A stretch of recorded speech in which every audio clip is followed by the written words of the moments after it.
Hi, it's Rob Bryanton, and I'm here today with a very special guest, a good friend of mine for many, many years. Jack and I go a long way back. This is Jack Semple, and Jack is a guest on the show today because I wanted to get a chance to talk about some of the ideas that we really haven't spent a lot of time exploring yet in the whole imagining the 10th dimension concept. And that's the role of creativity and the role that music plays in the way that ideas are connected together across time and space. So, just to get things started here, I wanted to first of all start by reading something from Imagine the 10th Dimension that talks about a basic idea that I think is important to what we're talking about here. And this relates to the idea of memes, which, of course, is the Richard Dawkins concept of ideas that connect across time and space, but it also ties in something else. So the couple of paragraphs I'm going to read here says, one particularly infectious meme is contained within the Julian Jaynes book, The Evolution of Consciousness and the Breakdown of the Bicameral Mind. This innovative and challenging work advances the theory that self-awareness, that is to say consciousness, is a relatively recent development in human history, perhaps only within the last few thousand years. Prior to that time, Mr. Jaynes contends, our conscious and subconscious minds were integrated, and we heard suggestions for future actions from our subconscious mind as a voice or voices that we often interpreted as messages from the gods or departed loved ones. We still often exist in that more integrated state of mind, where we live within the moment, rather than create an inner monologue, watching and describing to ourselves what it is we're doing. Sometimes, interestingly enough, we must exist in that more integrated state of mind, because otherwise there are tasks that we would find ourselves incapable of doing. And that's where we get to master musician Jack Semple, who I've known for many years. And Jack is an amazing guy because he is like a musical encyclopedia. He straddles many, many different worlds. He's made a study of classical music. He's worked in a number of ethnic styles. He's well known as a blues rock guitarist here in town. And what am I missing? And jazz, of course. You play a lot of jazz as well. And it's interesting because some of the stuff you play, I know there's no way that you are thinking about every single thing that you're doing. Can you talk a little bit about that as a musician trying to play really complicated things? Yeah, well, when you have a like this, that's just a chromatic scale, which is just a basic, fundamental kind of scale that you have to practice to get your fingers synchronized. But there was 4 times 6 to notes in it, but I wasn't thinking about each one. I was thinking about that as all one thing, Right? just a chromatic scale, and I can play a chromatic scale. I don't have to think about it. It's just a chromatic scale, and things like diminished scales, like. That has a certain intervallic connection. Each note is 3 semitones away from the last, and I could talk about it for 10 minutes, but it just takes up one, I don't know, one little piece of my brain to remember one thing, to remember, not a whole bunch of things. I don't have to analyze it. Right? Now, you were talking just before we started recording this show about some of the mental tricks you use to stop yourself from thinking about the ideas of what you're playing. Can you talk a Yeah. little bit about that? Well, one thing about playing music is, or playing an instrument, which is a mechanical thing on one level, there's a lot of things to remember, especially if you're playing a piece of music that you've learned note for note from another composer. When you're improvising on your own, you don't really have to think ahead further than a millisecond. But when you're playing something that has to be right, exactly the same each time, there's a lot more to think about and a lot more brain activity. And what can happen is you can start self-analyzing yourself as you're going by. Am I doing a good job? Am I remembering the next piece? Gee, I hope I'm going to remember the next lick. Gee, that last lick could have been better. Oh, I was pretty good. All those thoughts go through your mind while you're playing, and it's just like trying to jump hurdles with somebody throwing bowling balls, from the sidelines. It's impossible. So technique I do is I don't think about anything. or I think about something abstract like a color or a feeling or a temperature or something, and it seems to function as a trigger to unlock those files that need to be processed, but I don't have to analyze them or even look at them as they go by. Like, for example, there's this one piece by Lenny Breau. Lenny Breau is a master guitar player, jazz guitar player, and I adore his music so much that I actually learned note for note one piece. And I'll just play a bit of it. It goes.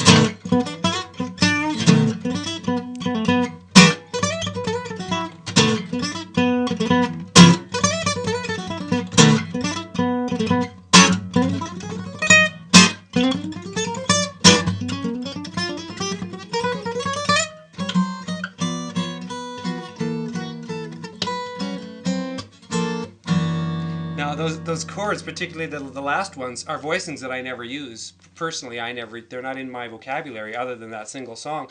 So when I'm going through them, I'm thinking of geometric shapes sometimes, like the fingering shapes, but if you ask me to start in the middle of it and go, and go to the end, sometimes I have to start from the beginning because that's the piece of information that I've got as one piece. Right. And if I subdivide it, I'm in trouble. But if I start from the beginning, no problem. I can be thinking about what I'm going to have for lunch. But that's something that you arrive at after many hours of practice, Oh, of yeah. course.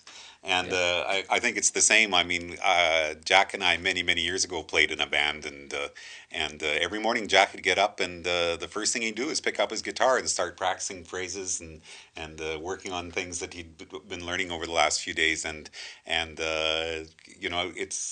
one of the things I really respect about you, because you found ways to mentally catalog all these different styles and all these different playing techniques, and keep them separate from each other.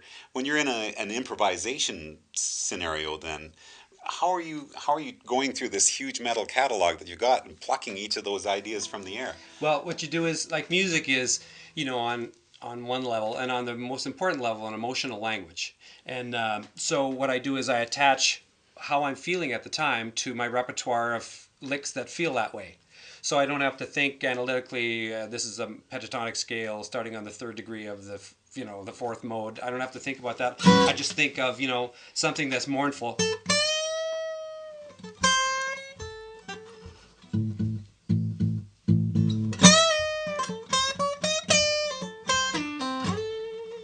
And I'm just feeling that instead of going, analyzing what the pitches are or whatever. Sure. And that the thing that goes along for the ride, which is interesting, is your physiology. Like, I know my facial expressions and stuff. If you think of B.B. King, he's got those, because he actually is emotionally going through it. Right.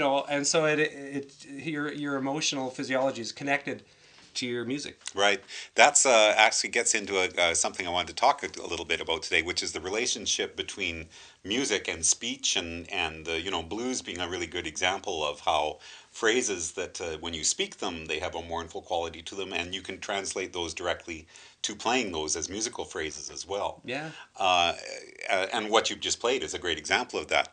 But don't you think also that a lot of other cultures have ways of speaking that translate directly to the way their music sounds as well? When you Oh, talk about yeah.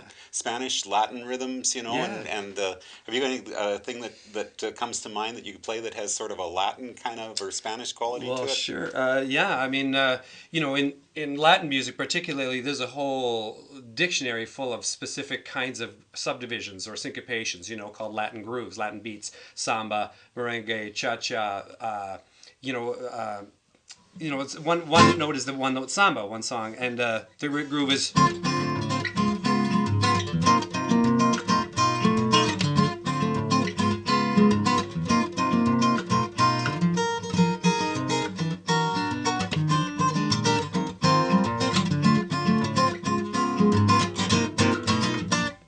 And it's a very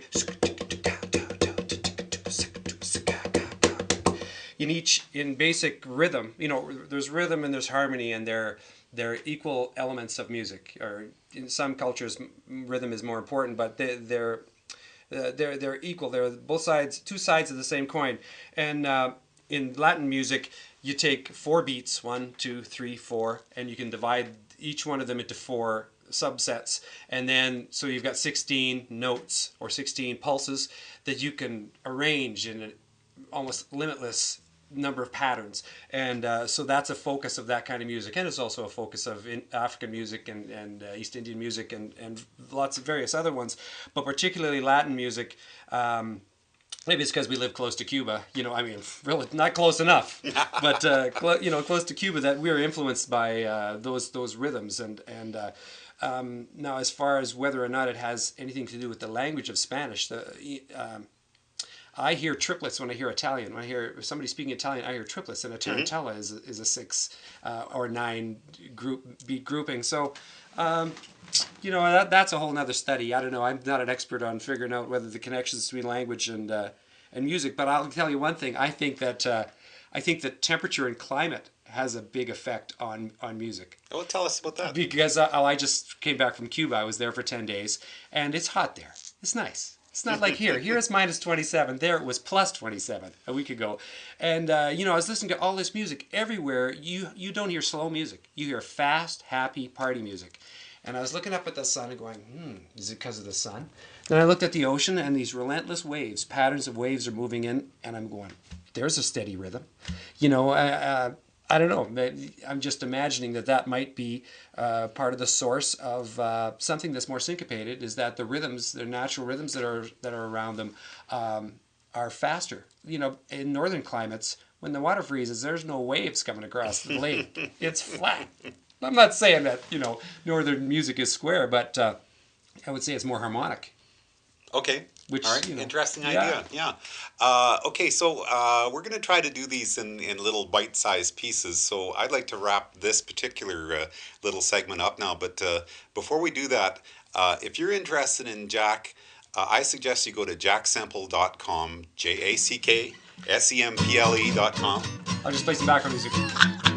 And Jack is one of those guys that has recorded a number of CDs. Some of them are in that R&B style that we were talking about, and some of them are more an experiment with arranging for just solo acoustic guitar, as we're seeing here.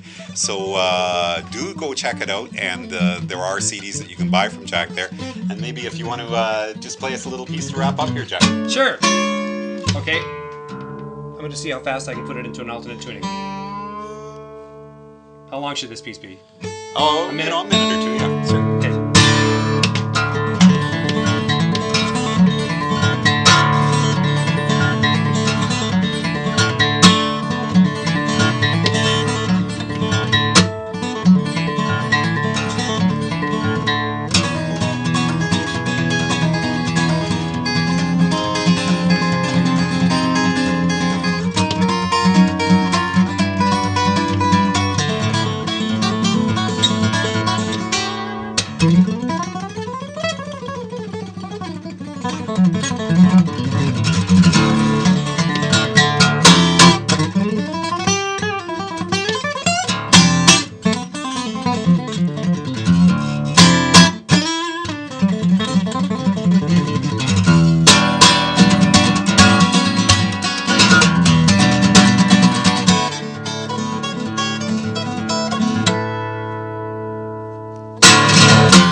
So tell us what piece you just heard. Oh, that was called Keeley. And what album is that on? That's off Quipel. It's the first song off my CD called Quipel. Available at jacksemple.com. Thanks for watching, everybody. This is Rob Bryanton from Imagining the 10th Dimension.